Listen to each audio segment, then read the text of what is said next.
Everyone hits a bump in the road. What do you do with it?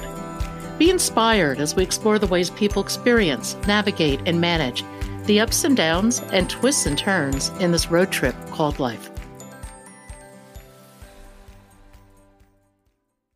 Welcome to another episode of Bump in the Road.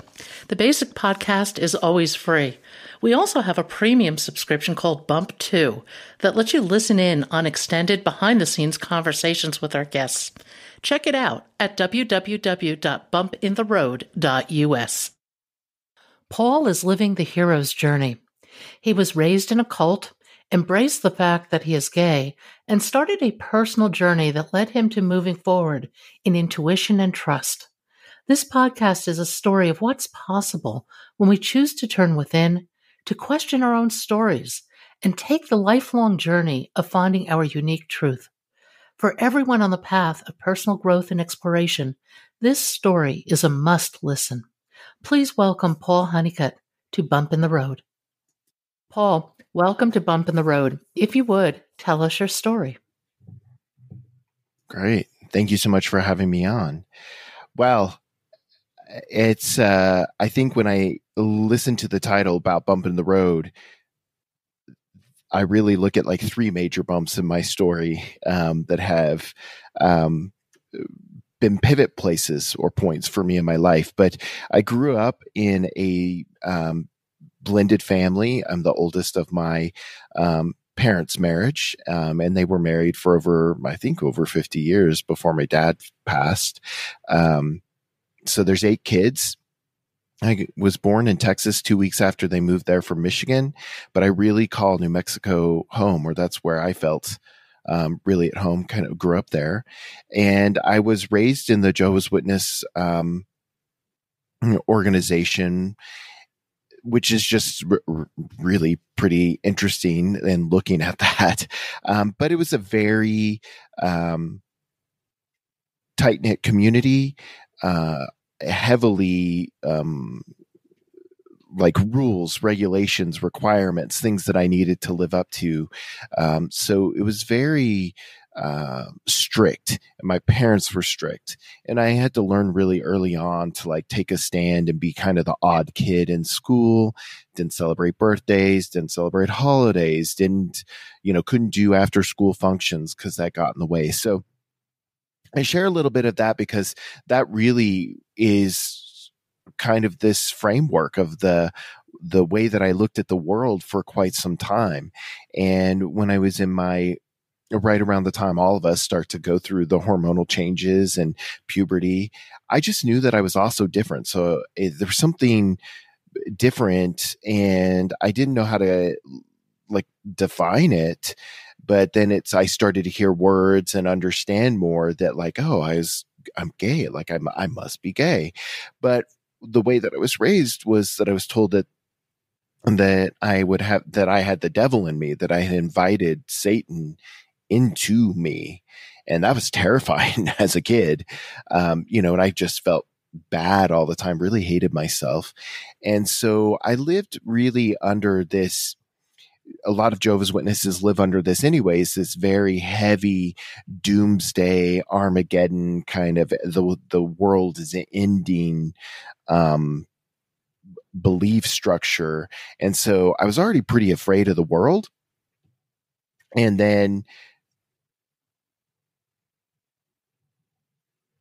from that standpoint, what happened was then I felt even more diminished as a kid because I knew that I wasn't right within that. So basically my outlook on life was like, I'm evil, the world's evil, and I'm going to be judged pretty poorly. So try to live life, try to make myself fit into this community and into this belief structure. And that just really was very difficult for me. So the real first bump kind of came at a point where in my early 20s, I had a deep desire to travel, to go explore other cultures, the world. But that just was a no. And I wanted to go to college, and that was an absolute no, you do not do that. So I threw myself into kind of Jehovah's Witness stuff, but I could not get through the the torment of being gay and the pressure. The good thing, Pat, was that my parents didn't pressure me to get married for a long time. It was very much like, serve Jehovah, because they call it the truth. Go, go be a good brother. And I could do that. I did that. But right around 25, it just was exhausting. And I had gotten a job where it was a lot more social, and I had never spent time with people who were not Jehovah's Witnesses. I mean, I would work with, non-Jehovah's Witnesses, but would do anything socially. And this job, I don't know, I wanted to. And then it was kind of really set up where I had to. There was a lot of travel.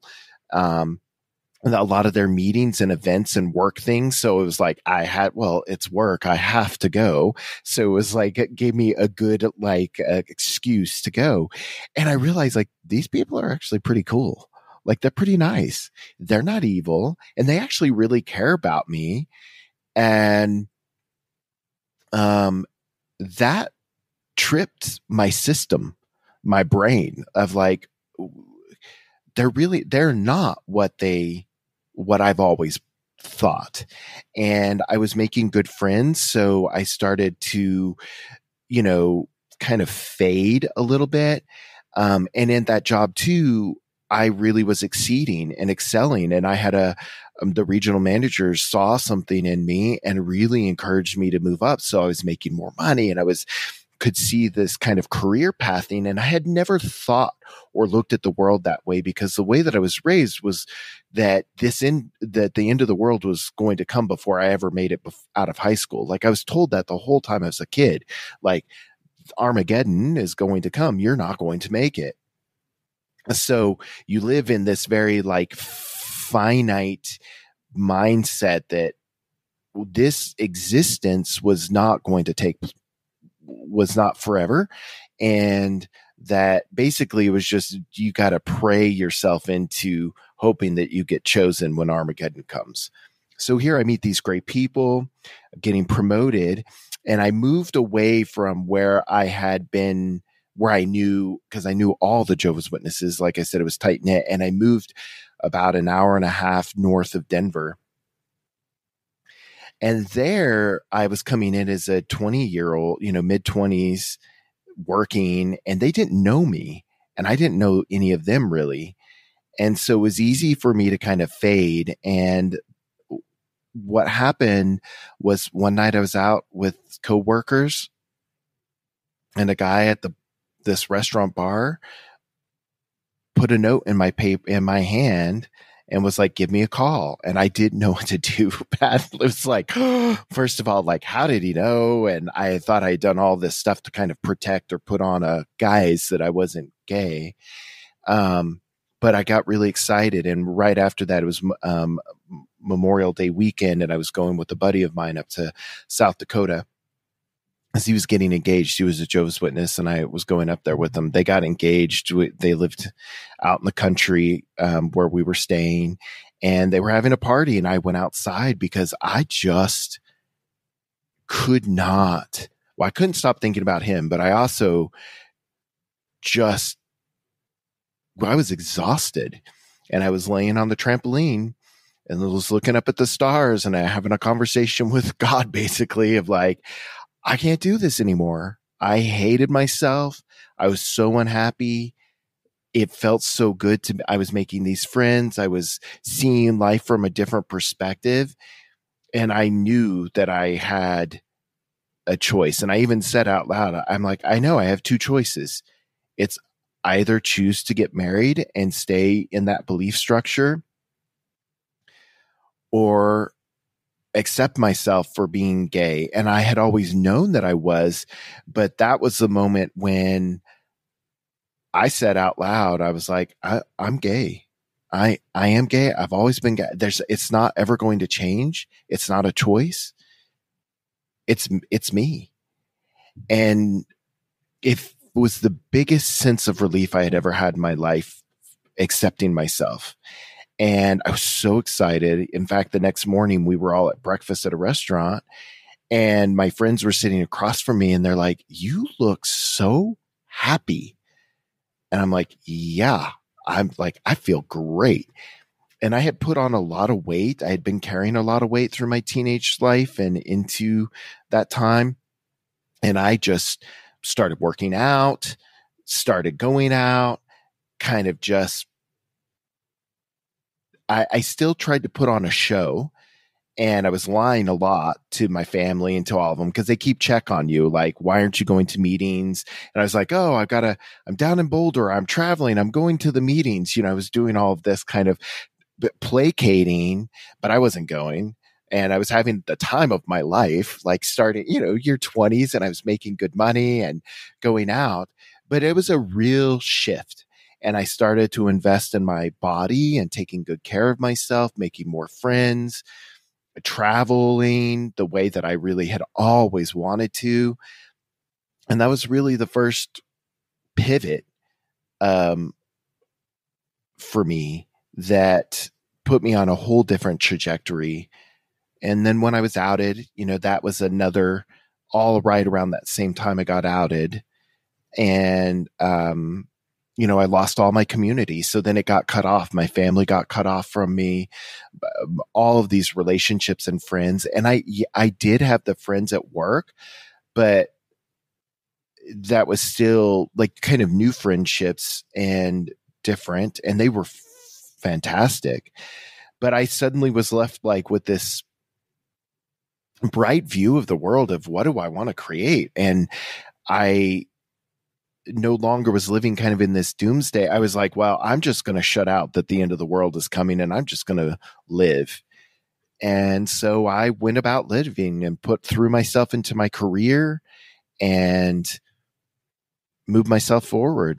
And that career really grew. I loved it. I was in banking and finance. I'd always been in that. Ended up in Southern California, met a partner. We bought a home, doing all the things, traveling the world, great friends. And my dad died, and he passed away. Actually, I knew that he had gotten sick, and just had planned had pre-planned a while back a trip to New Zealand and Australia, and I was going to be gone for 5 weeks, 6 weeks. I hadn't seen my dad or spoken to him in probably like 12 years. And so I find out he's dying, and I got to go in and see him. They had him at home in hospice, and there was all kinds of people around, the families there. And I had never really had any one-on-one time with him.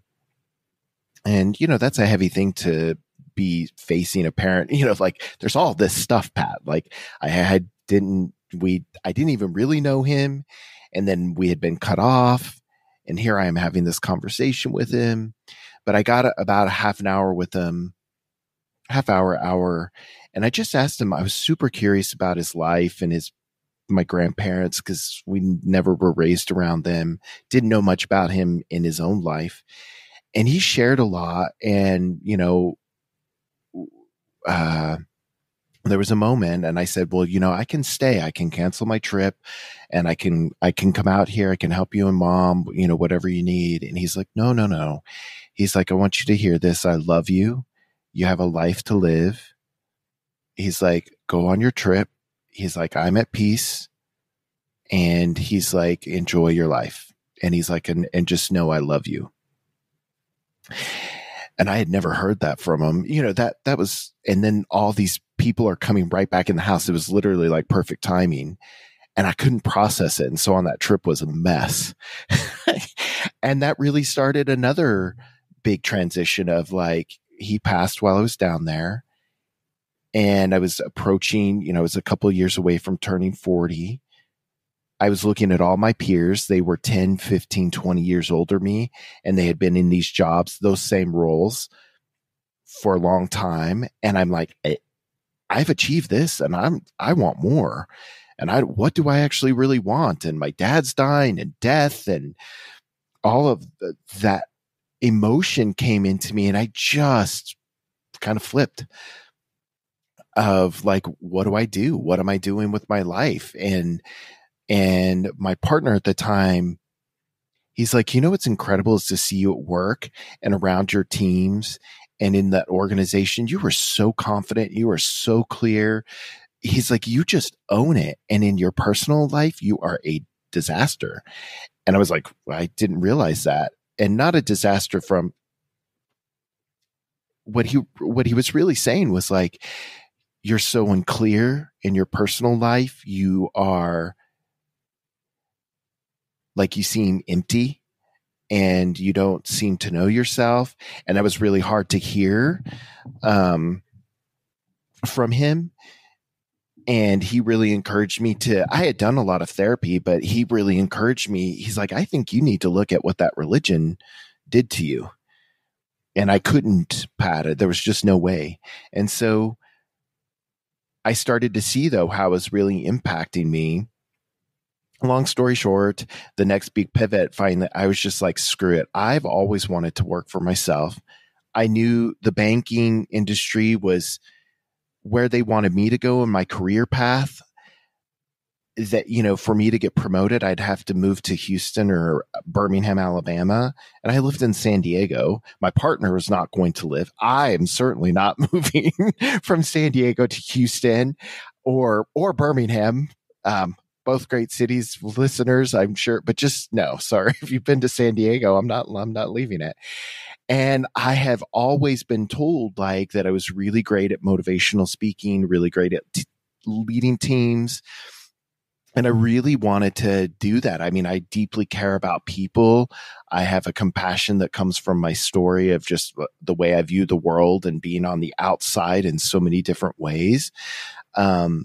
And I can relate to a lot of people, and I wanted to do that, but I was a little bit afraid. And so I joined I swooped in perfect time. Some gentlemen that I had known asked me if I wanted to join a venture with them that they had started in kind of in the same field of banking and finance. I was excited. It seemed right. I didn't listen to my intuition, or anybody else, because I was like, I wanted out so much. And I think I was just screaming to try to figure out who I was. And that was an epic failure, best learning experience in my life. And that would be the next, like all combined, those next bumps in the road were I quit my job, left my partner because of other issues, started this business. Within a year and a half, everything I'd invested had been wiped away. I won't get into the details, but that partnership, I just didn't listen to myself. And I got, I paid a big price for not listening to my intuition and a big price for not protecting myself. And so I was in a real kind of dark place. And I had already started searching spiritually in California and had been doing personal growth stuff, but never really I knew that I needed to go figure out what to do, what was the impact of being raised as a Jehovah's Witness. And so I found a cult recovery therapist, and that just opened up my eyes to a whole new world. And from that point on, that trajectory, I really dove into my spiritual development, into my personal development, understanding who I was. And I put everything in storage, packed up, and didn't have a place to live, and just went camping. I knew, I wanted to camp, and I was going to figure it out. And so I spent about 40 days out in nature, which is the question of like, who am I? What do I want? And I really started to discover that I had never really, really asked myself what I wanted out of life. Like, what was it I really wanted? I was measuring, because I was like, well, I want this. And when I would look at it and a little deeper, I'm like, no, I wanted that because either that makes me look good to other people or that's what everybody else wants. But what actually do I want? What excites me? What is my purpose here? Why am I on this earth? What am I going to do? And as I dug into that, I just came to this realization of like, I don't even know if I love myself. Like, do I love myself? And that was a question. And I started exploring and talking about like, what do I love about myself? And just worked through a lot of things and just put me on a whole different trajectory of like, no, these are the things that I like. These are the things that I love. I want to grow. I want to expand. How do I want to live my life? What are my belief structures? And how do I invest in understanding how I was programmed societally from my parents, generationally, all sorts of different things. And that was another big transition. A lot of little pivots there, but that has brought me to this point now where I love to speak about the power of imagination, the power of our intuition, really understanding who I am, working with individuals, organizations, and talking about, how do we come to love ourselves? How do we come to understand our own innate power and worthiness? And how do we write something just incredible for the future of humanity? Because we have a real opportunity to do that right now. And I love things that are excellence and quality and giving people a space to be seen and to just calm the fears and to look at life in a different, through a different lens, and also honor our own unique lenses in the way that we look at life. And to try things that I was on a podcast. I've had my own podcast. I'm creating another one, sitting here talking to you. I've written, a book and looking at writing other things, it's just like the world opens up to possibility when you give yourself that space to explore who you really are, and that you can live a life that is really aligned to you. And, so that's a little bit of my story. Wow. Your book, what's the title of your book? It's called Breakdown to Wake Up. And it's a compilation of several different authors. And that came to me after that camping trip. Somebody reached out and just said, "Hey, I'm introducing you to somebody. I think you should write a story." I had never thought about writing, but it just seemed right. And we talked a little bit about it. She asked what I wanted to write, and what I decided to write was a letter to my mother. That's how I wrote it, was to be able to say things to her that I had, and my dad, that I was never able to say in a loving way, and also just like where I was at. And so that's what I wrote, was a letter to my mom. And that's what got published. Was that cathartic in some way? I'm sorry? Was it cathartic? No, I can't speak. Did that cathartic? Really cathartic? Yeah. Did that really kind of just release a lot of pent up emotion when you wrote that letter?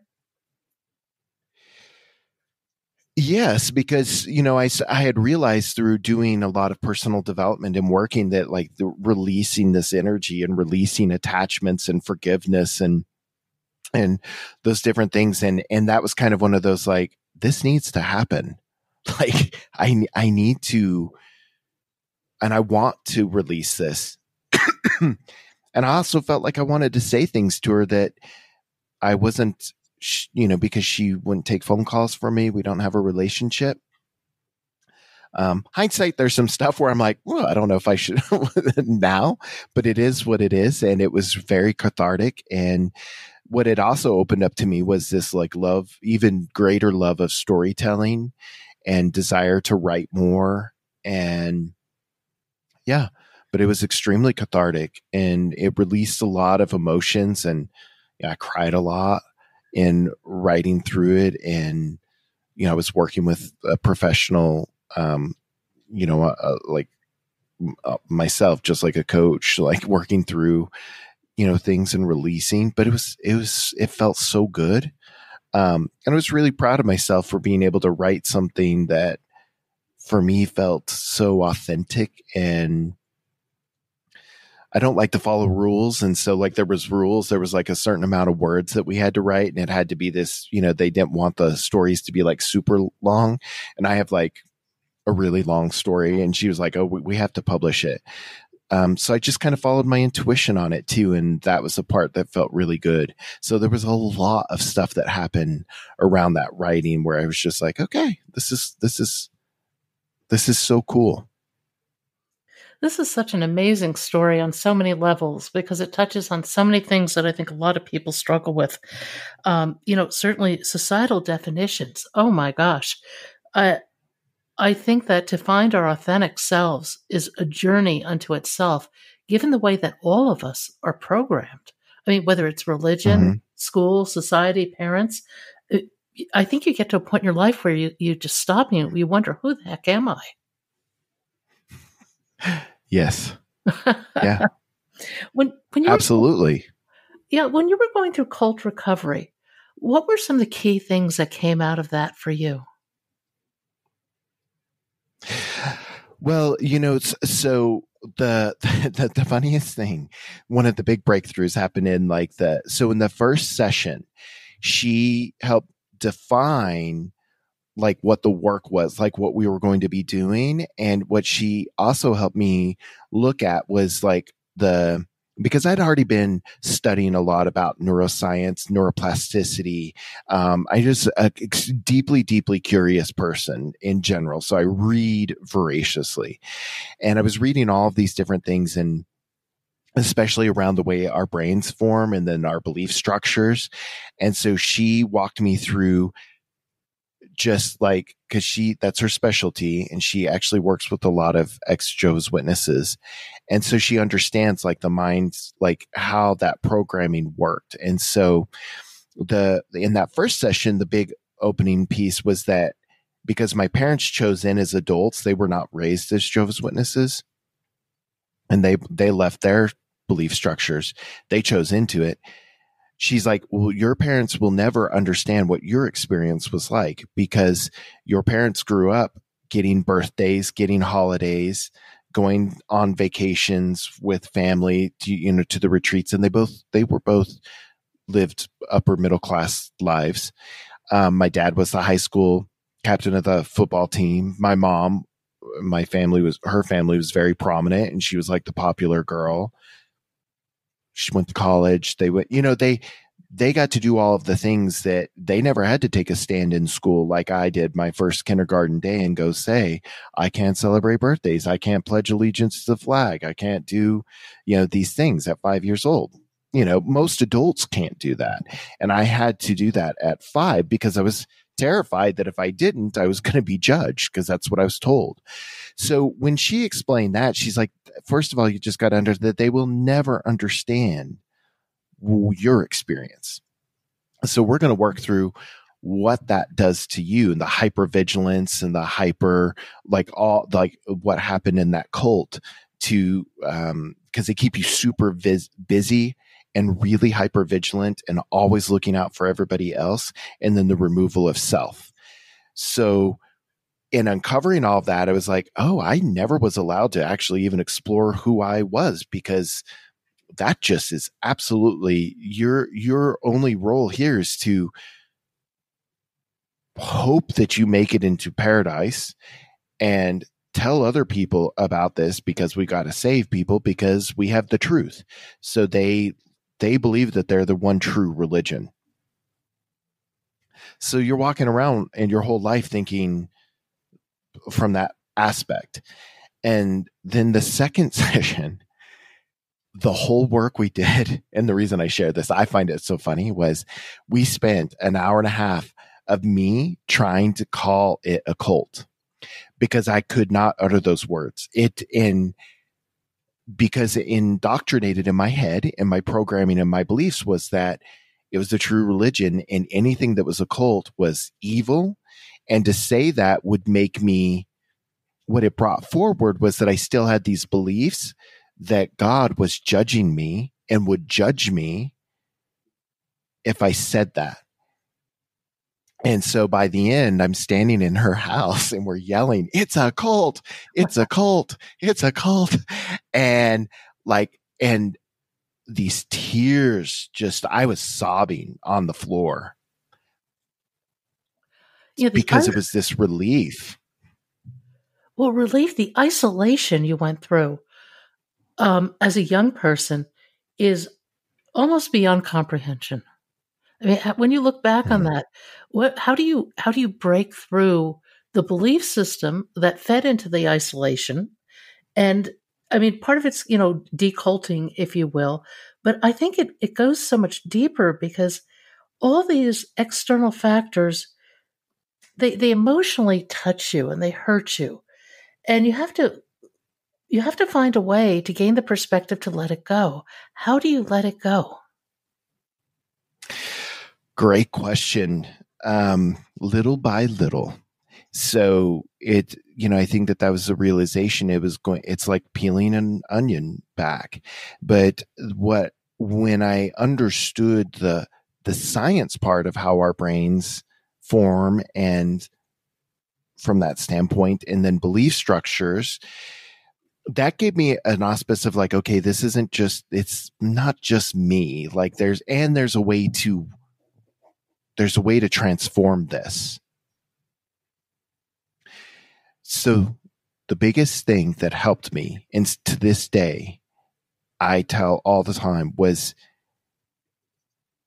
she said it, I read it other places, you've probably heard this, but it was, instead of looking at it as it happened to you, that it happened for you. So what was the gift in it? And that took me a little bit to understand, because I was angry. And as men and as humans, I'll just say as humans, we're told we can't be angry. And what I learned was that our emotions are extremely important information for us, that all works symbiotically. So emotionally, I realized that I needed to work through this anger and let that out. And so when I understood that what my emotions mean, and that I was allowed to express them safely, I wasn't going to go beat people up, but like go scream or go talk about it, go, figure out the things that, to move it through, because we get afraid of our emotions. Like that was a big theme. And then when I really started looking at it as a gift, I started to see the brilliance in how I was raised and how it made me who I am today. Thank you for listening. I hope you'll support this podcast by becoming a Bump 2 subscriber. Buy us a cup of coffee. It's your support that makes this podcast and website possible. I hope you found something in today's podcast that inspires you along your own life's path, because sometimes a bump in the road is actually a portal into a more conscious and meaningful life.